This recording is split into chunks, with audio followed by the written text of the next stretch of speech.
ഏവർക്കും നമസ്കാരം. അഡ്ഹോക്ക് ലേണിംഗിലേക്ക് സ്വാഗതം. മുൻകാല ചോദ്യങ്ങൾ ചർച്ച ചെയ്യുന്ന ഈ ക്ലാസ്സിൽ ഇന്ന് നമ്മൾ ചർച്ച ചെയ്യുന്നത് 2023 നടന്ന ഡിഗ്രി ലെവൽ പ്രിലിമിനറി എക്സാമിൻ്റെ ചോദ്യപേപ്പറാണ്. സ്റ്റേജ് 1 ചോദ്യപേപ്പറാണ് ഇന്ന് നമ്മൾ നോക്കുന്നത്.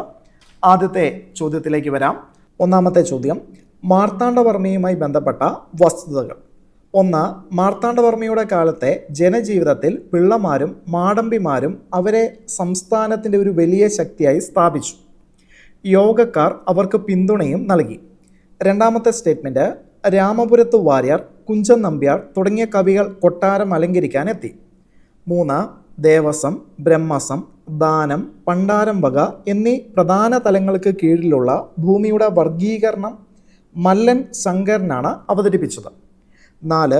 ഒരു കൂട്ടം ഗ്രാമങ്ങൾ ചേർന്ന മണ്ഡപത്തും വാതുക്കൽ രൂപീകരിച്ചു. ഇത് ഇന്നത്തെ തഹസിൽദാരുടെ സ്ഥാനമുള്ള കാര്യക്കാരുടെ കീഴിലായിരുന്നു. ശരിയായിട്ടുള്ള പ്രസ്താവനകൾ കണ്ടെത്താനുള്ള ഒരു ചോദ്യമാണ്. ഇതിൻ്റെ ശരിയായിട്ടുള്ള ആൻസർ ഓപ്ഷൻ ബി ആണ്. അതായത് ഒന്നാമത്തെ സ്റ്റേറ്റ്മെൻറ്റും രണ്ടാമത്തെ സ്റ്റേറ്റ്മെൻറ്റും മൂന്നാമത്തെ സ്റ്റേറ്റ്മെൻറ്റും നാലാമത്തെ സ്റ്റേറ്റ്മെൻറ്റും ശരിയാണ്. രണ്ടാമത്തെ ചോദ്യത്തിലേക്ക് വരാം. കേരളത്തിലെ ഡച്ചുകാരുമായി ബന്ധപ്പെട്ട വസ്തുതകൾ. 1. 1643 ഒരു വശത്തെ ഡച്ചുകാരും മറുവശത്തെ പുറക്കാട് രാജാക്കന്മാരും കായംകുളം രാജാക്കന്മാരും തമ്മിലുള്ള പുതിയ ഉടമ്പടികൾ അവസാനിച്ചു. 2. കൊച്ചി രാജാവ് ഡച്ച് ഭരണം സ്വീകരിക്കുകയും തൻ്റെ രാജ്യത്ത് ഉൽപ്പാദിപ്പിക്കുന്ന കറുവപ്പട്ടയും കുരുമുളകും ഡച്ചുകാരെ ഏൽപ്പിക്കുകയും ചെയ്തു. 3. ഡച്ചുകാരുടെ നയം പോർച്ചുഗീസുകാരുടേതിൽ നിന്ന് ഉദാരമായതും സഹിഷ്ണുതയും ഉള്ളതായിരുന്നു. നാലാമത്തെ സ്റ്റേറ്റ്മെൻറ്റ്, ഗോവയിലെ ഗവർണർ ജനറൽ ഇൻ കൗൺസിൽ കിഴക്കൻ ഡച്ച് പ്രദേശങ്ങളുടെ മുഴുവൻ ചുമതലയും വഹിച്ചിട്ടുണ്ടായിരുന്നു. ഈ ചോദ്യം പിന്നീട് PSC ക്യാൻസൽ ചെയ്ത ചോദ്യമാണ്. മൂന്നാമത്തെ ചോദ്യത്തിലേക്ക് വരാം. കേരളത്തിൻ്റെ സംയോജനത്തെക്കുറിച്ചുള്ള വസ്തുതകൾ. 1. 1928 മെയ്യിൽ ജവഹർലാൽ നെഹ്റുവിൻ്റെ അധ്യക്ഷതയിൽ നടന്ന പയ്യന്നൂരിലെ രാഷ്ട്രീയ സമ്മേളനം കേരള പ്രത്യേക പ്രവിശ്യ രൂപീകരിക്കാനുള്ള പ്രമേയം പാസാക്കി. 2. കെ കേളപ്പൻ്റെ അധ്യക്ഷതയിൽ 1947 ഏപ്രിൽ തിച്ചൂരിൽ നടന്ന ഐക്യ കേരള സമ്മേളനം കൊച്ചി രാജാവ് ശ്രീ കേരളവർമ്മയെ സന്ദർശിച്ച് ബ്രിട്ടീഷ് മലബാർ, കൊച്ചി, തിരുവിതാംകൂർ എന്നിവ ഉൾപ്പെടുന്ന ഐക്യ കേരള പ്രസ്ഥാനം സ്ഥാപിക്കുന്നതിന് അനുകൂലമായി സംസാരിച്ചു. മൂന്നാമത്തെ സ്റ്റേറ്റ്മെൻറ്റ്, 1949 ജൂലൈ 1 തിരുവിതാംകൂർ കൊച്ചി സംയോജനം നടന്നു. നാലാമത്തെ സ്റ്റേറ്റ്മെൻറ്റ്, 1956 സംസ്ഥാന പുനഃസംഘടനാ നിയമപ്രകാരം തിരുവിതാംകൂറിലെ 4 തെക്കൻ താലൂക്കുകളായ തോവള, അഗതീശ്വരം, കൽക്കുളം, വിളവൻകോട് എന്നിവ കേരള സംസ്ഥാനത്ത് ഉൾപ്പെടുത്തി. ഓപ്ഷൻ എ ആണ് ഇവിടെ ശരിയായിട്ടുള്ള ഉത്തരം. ഒന്നാമത്തെ സ്റ്റേറ്റ്മെൻറ്റും രണ്ടാമത്തെ സ്റ്റേറ്റ്മെൻറ്റും മൂന്നാമത്തെ സ്റ്റേറ്റ്മെൻറ്റും മാത്രമാണ് ഇവിടെ ശരി. നാലാമത്തെ ചോദ്യം, മധ്യകാലഘട്ടത്തിലെ മുഗൾ ഭരണവുമായി ബന്ധപ്പെട്ട വസ്തുതകൾ. 1. ഇൻഡോ ഇസ്ലാമിക് സാഹിത്യത്തിൽ ആദ്യമായി ഐ അക്ബറി നികുതിയുടെ തത്വങ്ങൾ വിശദീകരിക്കുന്നു. 2. അക്ബറിൻ്റെ മന്ത്രിസഭയിൽ 4 അംഗങ്ങളുണ്ടായിരുന്നു. വക്കീൽ പ്രധാനമന്ത്രി, വസീർ ധനമന്ത്രി, മിർബക്ഷി കരസേനയുടെയും ഭരണത്തിൻ്റെയും ചുമതലയുള്ള മന്ത്രി, സദർ ഉസ് സുദൂർ മതത്തിൻ്റെയും ജീവകാരുണ്യത്തിൻ്റെയും ചുമതല. മൂന്നാമത്തെ സ്റ്റേറ്റ്മെൻറ്റ്, മതപരവും ജുഡീഷ്യറിയും ഒഴികെയുള്ള എല്ലാ സേവനങ്ങളും സൈനിക അടിസ്ഥാനത്തിൽ സംഘടിപ്പിക്കുകയും സൈനിക വകുപ്പാണ് നിയന്ത്രിക്കുകയും പണം നൽകുകയും ചെയ്തത്. നാലാമത്തെ സ്റ്റേറ്റ്മെൻറ്റ്, ജുഡീഷ്യറിയും സൈന്യവും ഒഴികെയുള്ള എല്ലാ അധികാരങ്ങളുടെയും തലവനായിരുന്നു രാജാവ്. ഓപ്ഷൻ സി ആണ് ഇവിടെ ശരിയായിട്ടുള്ള ഉത്തരം. ഒന്നാമത്തെ സ്റ്റേറ്റ്മെൻറ്റും രണ്ടാമത്തെ സ്റ്റേറ്റ്മെൻറ്റും മൂന്നാമത്തെ സ്റ്റേറ്റ്മെൻറ്റും ശരിയാണ്. അഞ്ചാമത്തെ ചോദ്യം, സാമൂഹ്യ മത പരിഷ്കരണ പ്രസ്ഥാനവുമായി ബന്ധപ്പെട്ട വസ്തുതകൾ. 1. പരിവ്രാജക അലഞ്ഞു തിരിയുന്ന കാലത്ത് വിവേകാനന്ദനെ വേട്ടയാടിയ ഒരു ആശയം വേദാന്തം എങ്ങനെ പ്രായോഗികമാക്കാം എന്നതായിരുന്നു. രണ്ടാമത്തെ സ്റ്റേറ്റ്മെൻറ്റ്, പാശ്ചാത്യ നാഗരികതയുടെ രൂപത്തിൽ ഇന്ത്യയിൽ വന്ന വെല്ലുവിളികളെ പൂർണ്ണമായി നേരിടാൻ റാൻമോഹൻ റോയ് ഉണ്ടായിരുന്നു. കൂടാതെ പുതിയ തത്വചിന്തയുടെ ആവശ്യകത ശക്തമായി തോന്നി. ഇന്ത്യയാണെങ്കിൽ യഥാർത്ഥ ആത്മീയ പൈതൃകം ത്യജിക്കാതെ പടിഞ്ഞാറ് നിന്ന് ഇറക്കുമതി ചെയ്ത ആധുനികതയെ സ്വാംശീകരിക്കുകയും ചെയ്തു. മൂന്നാമത്തെ സ്റ്റേറ്റ്മെൻറ്റ്, പ്രാർത്ഥനാ സമാജം അനുയായികൾ അവരുടെ ശ്രദ്ധ പ്രധാനമായും സാമൂഹ്യ പരിഷ്കരണത്തിനാണ് അർപ്പിച്ചത്. പരസ്പര വിവാഹം, തമ്മിലുള്ള ബന്ധം, വിധവകളുടെ പുനർവിവാഹം, സ്ത്രീകളുടെ അധസ്ഥിത വിഭാഗങ്ങളുടെയും പുരോഗതി. 4ാമത്തെ സ്റ്റേറ്റ്മെൻറ്റ്, ഇന്ത്യയുടെ പുരാതന ആദർശങ്ങളുടെയും സ്ഥാപനങ്ങളുടെയും പുനരുജ്ജീവനവും പുനരവലോകനവും മിക്ക പ്രശ്നങ്ങളും പരിഹരിക്കണമെന്ന് ആനി ബസന്റ് വിശ്വസിച്ചു. ഓപ്ഷൻ എ ആണ് ഇവിടെ ശരിയായിട്ടുള്ള ഉത്തരം. എല്ലാ സ്റ്റേറ്റ്മെൻറ്റുകളും ശരിയാണ്. 1ാമത്തെ സ്റ്റേറ്റ്മെൻറ്റും 2ാമത്തെ സ്റ്റേറ്റ്മെൻറ്റും 3ാമത്തെ സ്റ്റേറ്റ്മെൻറ്റും 4ാമത്തെ സ്റ്റേറ്റ്മെൻറ്റും ശരിയാണ്. ഈ സ്റ്റേറ്റ്മെൻറ്റുകൾ കൃത്യമായി നിങ്ങൾ വായിച്ച് മനസ്സിലാക്കുക. നമുക്ക് അടുത്ത ചോദ്യത്തിലേക്ക് വരാം. 6ാമത്തെ ചോദ്യം, തീവ്രവാദത്തിൻ്റെ ഉയർച്ചയുമായി ബന്ധപ്പെട്ട വസ്തുതകൾ. 1. ബ്രിട്ടീഷ് ഭരണത്തിൻ്റെ യഥാർത്ഥ സ്വഭാവം തിരിച്ചറിയൽ. 2. ഇന്ത്യയുടെ സാമ്പത്തിക സ്ഥിതി തകരുന്നു. 3. ലിറ്റണിൻ്റെയും കട്സണിൻ്റെയും പുരോഗമനപരമായിട്ടുള്ള ഭരണനയങ്ങൾ.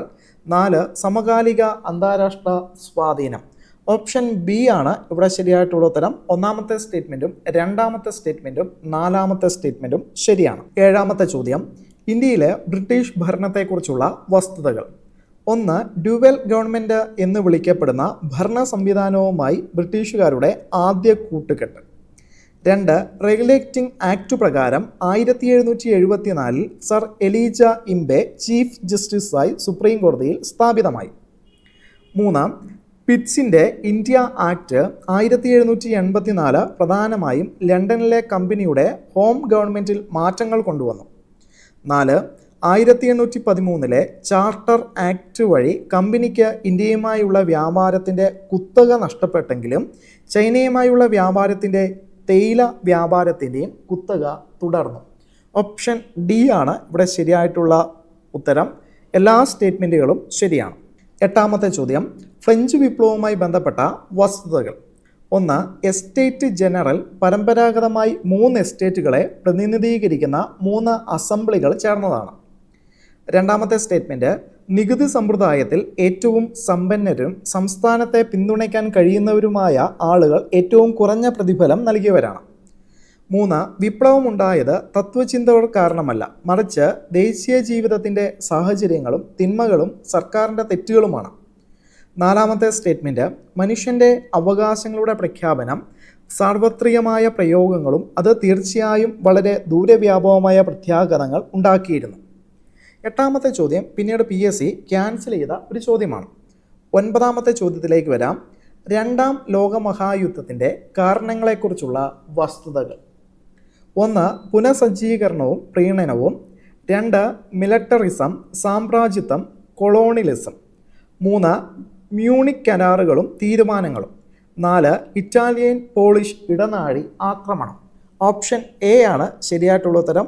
1ാമത്തെ സ്റ്റേറ്റ്മെൻറ്റും 2ാമത്തെ സ്റ്റേറ്റ്മെൻറ്റും 3ാമത്തെ സ്റ്റേറ്റ്മെൻറ്റും ശരിയാണ്. 10ാമത്തെ ചോദ്യം, ദേശീയതയുടെ ഉദയത്തിനുള്ള കാരണങ്ങൾ. 1. ബംഗാൾ വിഭജനവും വിഭജിച്ച് ഭരിക്കുന്ന നയവും. 2. പത്രങ്ങളും ആനുകാലികങ്ങളും. 3. ബ്രിട്ടീഷ് നയവും ഇൽബർട്ട് ബിൽ വിവാദവും. 4. യുദ്ധത്തിനു മുമ്പുള്ള ബ്രിട്ടീഷ് വിദേശ നയം ഇന്ത്യയിലെ മുസ്ലിം വികാരത്തെ അസ്വസ്ഥമാക്കി. 10ാമത്തെ ചോദ്യത്തിൻ്റെ ആൻസർ ഓപ്ഷൻ ബി ആണ്. 1ാമത്തെ സ്റ്റേറ്റ്മെൻറ്റും 2ാമത്തെ സ്റ്റേറ്റ്മെൻറ്റും 3ാമത്തെ സ്റ്റേറ്റ്മെൻറ്റും 4ാമത്തെ സ്റ്റേറ്റ്മെൻറ്റും ശരിയാണ്. 11ാമത്തെ ചോദ്യം, ലിസ്റ്റ് ചെയ്തിരിക്കുന്ന വസ്തുതകൾ സൂചിപ്പിക്കുന്ന അന്തരീക്ഷ പാളി തിരിച്ചറിഞ്ഞ് താഴെ പറയുന്നവയിൽ നിന്ന് ശരിയായ ഉത്തരം തിരഞ്ഞെടുക്കുക. 1ാമത്തെ സ്റ്റേറ്റ്മെൻറ്റ്, ഇവിടെ ആദ്യ 20 കിലോമീറ്റർ ഒരേ താപനിലയും അത് കഴിഞ്ഞ് 50 കിലോമീറ്റർ ഉയരം വരെ ഓസോൺ പാളിയുടെ സാന്നിധ്യവും ഉള്ളതുകൊണ്ടും ഓസോൺ പാളി അൾട്രാവയലറ്റ് വികിരണങ്ങളെ ആഗിരണം ചെയ്യുന്നതുകൊണ്ടും താപനില ഉയരുകയും ചെയ്യുന്നു. 2. ഇത് അന്തരീക്ഷത്തിലെ ചാലകം അല്ലാത്ത മേഖലയാണ്. ഇവിടെ വായുവിൽ ഓക്സിജൻ്റെ അളവ് കുറവാണ്. ഇവിടെ ചെറിയ പൊടിയോ നീരാവിയോ ഉള്ള മേഘങ്ങൾ ഇല്ല. ഈ അന്തരീക്ഷ പാളി എന്ന് പറയുന്നത് സ്ട്രാറ്റോസ്ഫിയർ ആണ്. ഓപ്ഷൻ ബി ആണ് ഇവിടെ ശരിയായിട്ടുള്ള ഉത്തരം. 12ാമത്തെ ചോദ്യം, റിവർ ഡെൽറ്റകളെ സംബന്ധിച്ച ഇനി പറയുന്ന പ്രസ്താവനകൾ പരിഗണിക്കുകയും താഴെ നൽകിയിരിക്കുന്നവയിൽ നിന്ന് ശരിയായ പ്രസ്താവനകൾ തിരിച്ചറിയുകയും ചെയ്യുക. 1. നദീമുഖത്തുള്ള ഫാൻ ആകൃതിയിലുള്ള എക്കൽ പ്രദേശമാണ് ഡെൽറ്റ എന്ന് പറയുന്നത്. 2. ശുദ്ധജലവും ഉപ്പുവെള്ളവും കലർന്ന ഒരു നദിയുടെ വേലിയേറ്റ മുഖമാണ് ഡെൽറ്റകൾ. 3. ഡെൽറ്റകളുടെ രൂപീകരണത്തിന് ആഴം കുറഞ്ഞ കടൽ, പാറക്കഷ്ണങ്ങളുടെ ഗണ്യമായ ഭാരം വഹിക്കുന്ന നദി, ശാന്തമായ തീരം എന്നിവ ആവശ്യമാണ്. നാലാമത്തെ സ്റ്റേറ്റ്മെൻറ്റ്, ഉയർന്ന വേലിയേറ്റമുള്ള കടലിൻ്റെ തീരത്താണ് ഡെൽറ്റകൾ രൂപം കൊള്ളുന്നത്. ഓപ്ഷൻ ഡി ആണ് ഇവിടെ ശരിയായിട്ടുള്ള ഉത്തരം. ഒന്നാമത്തെ സ്റ്റേറ്റ്മെൻറ്റും മൂന്നാമത്തെ സ്റ്റേറ്റ്മെൻറ്റും നാലാമത്തെ സ്റ്റേറ്റ്മെൻറ്റും ശരിയാണ്. 13ാമത്തെ ചോദ്യം, ലിസ്റ്റ് ചെയ്തിരിക്കുന്ന വസ്തുതകൾ സൂചിപ്പിക്കുന്ന സംസ്ഥാനം തിരിച്ചറിഞ്ഞ് താഴെ പറയുന്നവയിൽ നിന്ന് ശരിയായ ഉത്തരം തിരഞ്ഞെടുക്കുക. 1. ഈ സംസ്ഥാനത്തെ അൽവാർ ജില്ലയിലാണ് സരിസ്ക ടൈഗർ റിസർവ് സ്ഥിതി ചെയ്യുന്നത്. 2. പൊക്രാൻ എന്ന പ്രദേശം ഉൾപ്പെട്ടിരിക്കുന്നത് ഈ സംസ്ഥാനത്തെ ജയ്സാൽമർ ജില്ലയിലാണ്. 3. സത്ലജ് നദീജലം ഉപയോഗപ്പെടുത്തിയുള്ള ഇന്ത്യയിലെ ഏറ്റവും വലിയ കനാലായ ഇന്ദിരാഗാന്ധി കനാൽ ഈ സംസ്ഥാനത്താണ് നിലകൊള്ളുന്നത്. Option A Gujarat, option B Uttar Pradesh, option C Rajasthan, option D Punjab. ശരിയായ ഉത്തരം ഓപ്ഷൻ സി ആണ്, രാജസ്ഥാൻ. 14ാമത്തെ ചോദ്യം, താഴെ കൊടുത്തിരിക്കുന്നവയിൽ നിന്ന് തെറ്റായ പ്രസ്താവന തിരിച്ചറിയുക. 1. മാർച്ച് 21 വടക്കൻ അർദ്ധഗോളത്തിലെ വസന്തകാലമാണ്. ഇതിനെ വസന്തകാല സംബന്ധിയായ വിഷുവം എന്ന് വിളിക്കുന്നു. 2. സെപ്റ്റംബർ 23 വടക്കൻ അർദ്ധഗോളത്തിലെ ശരത്കാലമാണ്. ഇതിനെ ശരത്കാല വിഷുവം എന്ന് വിളിക്കുന്നു. 3. ജൂൺ 21 ഉത്തരധ്രുവം സൂര്യനിലേക്ക് ചായുന്നതിനാൽ ദിവസങ്ങൾ ദൈർഘ്യമേറിയതും ചൂടുള്ളതും ആകുന്നു. ഉത്തരാർദ്ധഗോളത്തിൽ ഇത് വേനൽക്കാലമാണ്. ഇതിനെ വേനൽക്കാല അറുതി എന്ന് വിളിക്കുന്നു. 4ാമത്തെ സ്റ്റേറ്റ്മെൻറ്റ്, ഡിസംബർ 22 ദക്ഷിണധ്രുവം സൂര്യനിലേക്ക് ചായുന്നതിനാൽ ദിനങ്ങൾ ദൈർഘ്യമേറിയതും ചൂടുള്ളതുമാകുന്നു. ദക്ഷിണാർദ്ധഗോളത്തിൽ ഇത് ശൈത്യകാലമാണ്. ഇതിനെ ശൈത്യകാല അറുതി എന്ന് വിളിക്കുന്നു. ഓപ്ഷൻ ഡി ആണ് ഇവിടെ ശരിയായിട്ടുള്ള ഉത്തരം. 4ാമത്തെ സ്റ്റേറ്റ്മെൻ്റ് ആണ് ഇവിടെ തെറ്റായിട്ടുള്ളത്. 15ാമത്തെ ചോദ്യം, താഴെ കൊടുത്തിരിക്കുന്ന പ്രസ്താവനകൾ ഇന്ത്യയിലെ ഒരു ഉപദ്വീപീയ നദീവ്യവസ്ഥയെക്കുറിച്ചാണ്. ശരിയായ ഉത്തരം തിരഞ്ഞെടുക്കുക. 1. ഇത് ഇന്ത്യയിലെ ഏറ്റവും വലിയ രണ്ടാമത്തെ ഉപദ്വീപീയ നദീവ്യവസ്ഥയാണ്. 2ാമത്തെ സ്റ്റേറ്റ്മെൻറ്റ്, ഇത് ഉത്ഭവിക്കുന്നത് മഹാബലേശ്വറിന് സമീപമുള്ള നീരുറവയിൽ നിന്നാണ്. ഇതിൻ്റെ ദൈർഘ്യം 1400 കിലോമീറ്ററാണ്. 3. ഈ നദിയുടെ പ്രധാന പോഷക നദികളാണ് ഭീമയും തുംഗഭദ്രയും. 4. ഈ നദി മഹാരാഷ്ട്ര, കർണാടക, ആന്ധ്രാപ്രദേശ് എന്നീ സംസ്ഥാനങ്ങളിലൂടെ ഒഴുകുന്നു. ഓപ്ഷൻ എ ഗോദാവരി നദി, ഓപ്ഷൻ ബി കൃഷ്ണ നദീ വ്യവസ്ഥ, ഓപ്ഷൻ സി മഹാനദീ വ്യവസ്ഥ, ഓപ്ഷൻ ഡി കാവേരി നദീ വ്യവസ്ഥ.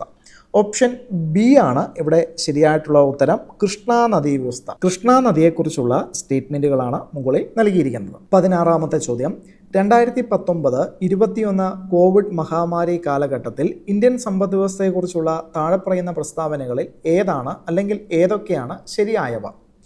1. കൃഷിയെയും അനുബന്ധ മേഖലകളെയും മഹാമാരി കുറഞ്ഞ തോതിൽ മാത്രം ബാധിച്ചിരിക്കുന്നു. 2. ഇന്ത്യയുടെ പേയ്മെൻറ്റ് ബാലൻസ് മിച്ചമായി തന്നെ തുടരുന്നു. 3. സപ്ലൈ സൈഡ് പരിഷ്കാരങ്ങളെ ആശ്രയിക്കുന്നതിന് പകരം ഡിമാൻഡ് മാനേജ്മെൻറ്റിന് ഊന്നൽ നിൽക്കുന്നതായിരുന്നു ഇന്ത്യയുടെ പ്രതികരണം. 4. ഇന്ത്യൻ സമ്പദ് വ്യവസ്ഥ യഥാർത്ഥ GDP വിപുലീകരണത്തിന് സാക്ഷ്യം വഹിക്കുമെന്ന് പ്രതീക്ഷിക്കുന്നു. 16ാമത്തെ ചോദ്യത്തിൻ്റെ ആൻസർ ഓപ്ഷൻ ബി ആണ്. 1ാമത്തെ സ്റ്റേറ്റ്മെൻറ്റും 2ാമത്തെ സ്റ്റേറ്റ്മെൻറ്റും 4ാമത്തെ സ്റ്റേറ്റ്മെൻറ്റുമാണ് ശരിയായിട്ടുള്ളത്. 17ാമത്തെ ചോദ്യം, റിവേഴ്സ് റിപ്പോ നിരക്ക് സൂചിപ്പിക്കുന്നത്? ഓപ്ഷൻ എ ഫെസിലിറ്റിക്ക് കീഴിലുള്ള യോഗ്യരായ സർക്കാർ സെക്യൂരിറ്റികളുടെ കൊളാറ്ററലിനെതിരെ ബാങ്കുകളിൽ നിന്ന് ഒറ്റ രാത്രി കൊണ്ട് റിസർവ് ബാങ്ക് ദ്രവ്യത ആഗിരണം ചെയ്യുന്ന പലിശ നിരക്ക്. ഓപ്ഷൻ എ ആണ് ഇവിടെ ശരിയായിട്ടുള്ള ഉത്തരം. 18ാമത്തെ ചോദ്യം, 2022-23 യൂണിയൻ ബജറ്റിലെ ഏറ്റവും വലിയ വരുമാന ഇനം താഴെ പറയുന്നവയിൽ ഏതാണ്? Option A income tax, option B union excise duty, option C GST, option D കടം വാങ്ങലും മറ്റു ബാധ്യതകളും. ഓപ്ഷൻ ഡി ആണ് ഇവിടെ ശരിയായിട്ടുള്ള ഉത്തരം. 19ാമത്തെ ചോദ്യം, താഴെ പറയുന്നവയിൽ ഏതാണ് നീതി ആയോഗിൻ്റെ ലക്ഷ്യമല്ലാത്തത്? ഓപ്ഷൻ എ സഹകരണ ഫെഡറലിസം വളർത്തൽ, ഓപ്ഷൻ ബി കേന്ദ്രതലത്തിൽ വിശ്വസനീയമായ പദ്ധതികൾ രൂപീകരിക്കുന്നതിനുള്ള സംവിധാനങ്ങൾ വികസിപ്പിക്കുക, ഓപ്ഷൻ സി തന്ത്രപരവും ദീർഘകാലവുമായ നയങ്ങളും പ്രോഗ്രാം ചട്ടക്കൂടുകളും സംരംഭങ്ങളും രൂപപ്പെടുത്തുന്നതിന്, ഡി അറിവ് നവീകരണം സംരംഭക പിന്തുണ സംവിധാനം എന്നിവ സൃഷ്ടിക്കൽ. ഓപ്ഷൻ ബി ആണ് ഇവിടെ ശരിയായിട്ടുള്ള ഉത്തരം. കേന്ദ്രതലത്തിൽ വിശ്വസനീയമായ പദ്ധതികൾ രൂപീകരിക്കുന്നതിനുള്ള സംവിധാനങ്ങൾ വികസിപ്പിക്കുക എന്നത് നീതി ആയോഗിന്റെ ലക്ഷ്യം അല്ല.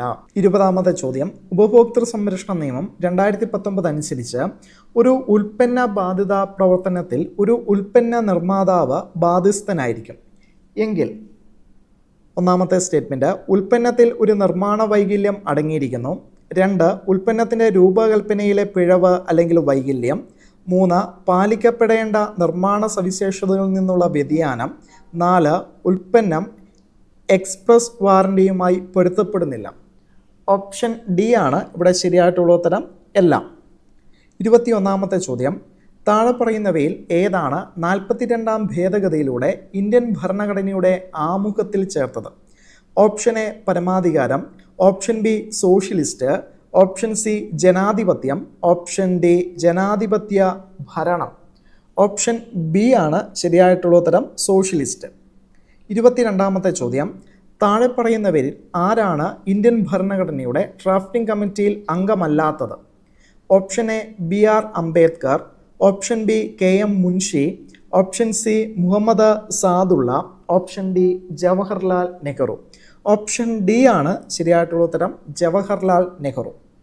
23ാമത്തെ ചോദ്യം, ഭരണഘടനാ ഭേദഗതിയുമായി ബന്ധപ്പെട്ട ആർട്ടിക്കിൾ 368 എങ്ങനെ ഭേദഗതി ചെയ്യാം? ഓപ്ഷൻ എ കേവല ഭൂരിപക്ഷത്തിൽ, ഓപ്ഷൻ ബി പ്രത്യേക ഭൂരിപക്ഷത്തോടെ, ഓപ്ഷൻ സി പ്രത്യേക നടപടിക്രമം വഴി, ഓപ്ഷൻ ഡി മുകളിൽ പറഞ്ഞത് ഒന്നുമല്ല. ഓപ്ഷൻ ബി ആണ് ശരിയായിട്ടുള്ള ഉത്തരം, പ്രത്യേക ഭൂരിപക്ഷത്തോടെ. 24ാമത്തെ ചോദ്യം, ഇന്ത്യയിലെ മാധ്യമ സ്വാതന്ത്ര്യവുമായി ബന്ധപ്പെട്ട് ശരിയായ പ്രസ്താവന കണ്ടെത്തുക. ഓപ്ഷൻ എ, ഇന്ത്യൻ ഭരണഘടനയിൽ മാധ്യമ സ്വാതന്ത്ര്യത്തിന് പ്രത്യേക ഉറപ്പില്ല. ഓപ്ഷൻ ബി, പത്രസ്വാതന്ത്ര്യം തികച്ചും ശരിയാണ്. ഓപ്ഷൻ സി, പത്രങ്ങൾ സാധാരണ നികുതിയിൽ നിന്ന് മുക്തമാണ്. ഓപ്ഷൻ ഡി, ആർട്ടിക്കിൾ 19 പ്രകാരം പത്രങ്ങൾക്ക് പ്രത്യേക പദവികളുണ്ട്. ഓപ്ഷൻ എ ആണ് ശരിയായിട്ടുള്ള ഉത്തരമെന്ന് പറയുന്നത്. ഇന്ത്യൻ ഭരണഘടനയിൽ മാധ്യമ സ്വാതന്ത്ര്യത്തിന് പ്രത്യേക ഉറപ്പില്ല. 25ാമത്തെ ചോദ്യം, ഇന്ത്യയിൽ എത്ര തവണയാണ് ദേശീയ അടിയന്തരാവസ്ഥ ഏർപ്പെടുത്തിയത്? ഓപ്ഷൻ എ 1 തവണ, ഓപ്ഷൻ ബി 2 തവണ, ഓപ്ഷൻ സി 3 തവണ, ഓപ്ഷൻ ഡി 4 തവണ. ഓപ്ഷൻ സി ആണ് ശരിയായിട്ടുള്ള ഉത്തരം, 3 തവണ. 26ാമത്തെ ചോദ്യം, താഴെ പറയുന്നവയിൽ ഏതാണ് യൂണിയൻ പബ്ലിക് സർവീസ് കമ്മീഷന്റെ പ്രവർത്തനമല്ലാത്തത്? ഈ ചോദ്യം പിന്നീട് PSC ക്യാൻസൽ ചെയ്ത ചോദ്യമാണ്. 27ാമത്തെ ചോദ്യം, ഇന്ത്യയിൽ ദേശീയ പാർട്ടിയായി അംഗീകരിക്കപ്പെടാത്ത രാഷ്ട്രീയ പാർട്ടി തിരിച്ചറിയുക. 2022 ഡേറ്റ പ്രകാരമായിരുന്നു. ഓപ്ഷൻ ഡി ആയിരുന്നു ശരിയായിട്ടുള്ള ഉത്തരം, ആം ആദ്മി പാർട്ടി. 28ാമത്തെ ചോദ്യം, വിവരാവകാശ നിയമപ്രകാരം ഒരു വ്യക്തിയുടെ ജീവിതത്തെയോ സ്വാതന്ത്ര്യത്തെക്കുറിച്ചുള്ള ആശങ്കകൾക്കായി ആവശ്യപ്പെടുന്ന വിവരങ്ങൾ വിതരണം ചെയ്യുന്നതിന് എത്ര സമയമാണ് നൽകിയിരിക്കുന്നത്?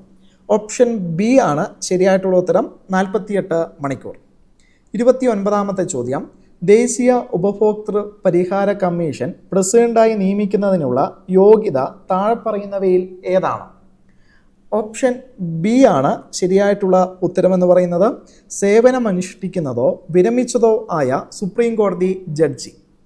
30ാമത്തെ ചോദ്യം, ഭൂമി പദ്ധതി ആരംഭിച്ച സംസ്ഥാനം ഏതാണ്? ഓപ്ഷൻ എ ആണ് ശരിയായിട്ടുള്ള ഉത്തരം, കർണാടക. 31ാമത്തെ ചോദ്യം, കേരളത്തിൽ പ്രവർത്തിക്കുന്ന പ്രാചീന സംസ്കൃത നാടകവേദിയുടെ പേര് എന്താണ്? Option A Koodiyattam, option B പാടകം, ഓപ്ഷൻ സി രൂപക, ഓപ്ഷൻ ഡി പ്രഹസന. ഓപ്ഷൻ എ ആണ് ശരിയായിട്ടുള്ള ഉത്തരം, കൂടിയാട്ടം. 32ാമത്തെ ചോദ്യം, കേരള കലാമണ്ഡലം സ്ഥിതി ചെയ്യുന്നത്? Option A Palakkad, option B Malappuram, option C Thrissur, option D Ernakulam. Option C ആണ് ശരിയായിട്ടുള്ള ഉത്തരം, തൃശ്ശൂർ. 33ാമത്തെ ചോദ്യം, കേരളത്തിലെ ഉത്രട്ടാതി വള്ളംകളിയുടെ വേദി ഏതാണ്? Option A Kavalam, option B Piravam, option C Aranmula, option D Punnamada. Option C ആണ് ശരിയായിട്ടുള്ള ഉത്തരം, ആറന്മുള. 34ാമത്തെ ചോദ്യം, 2026 വിന്റർ ഒളിമ്പിക്സിന് ആതിഥേയത്വം വഹിക്കുന്നത് ആരാണ്? Option A France, option B Italy, option C England, option D America. Option B ആണ് ശരിയായിട്ടുള്ള ഉത്തരം, ഇറ്റലി. 35ാമത്തെ ചോദ്യം, രാമകഥപ്പാട്ടിൻ്റെ രചയിതാവ് ആരാണ്? Option A Cheeraman, option B Punam, option C Cherusseri, option D Ayyappilla Asan. Option D ആണ് ശരിയായിട്ടുള്ള ഉത്തരം, അയ്യപ്പിള്ള ആശാൻ. ഈ ചോദ്യപേപ്പറിലെ ബാക്കി ചോദ്യങ്ങൾ നമുക്ക് അടുത്ത ക്ലാസ്സിൽ നോക്കാം. ഏവർക്കും നന്ദി.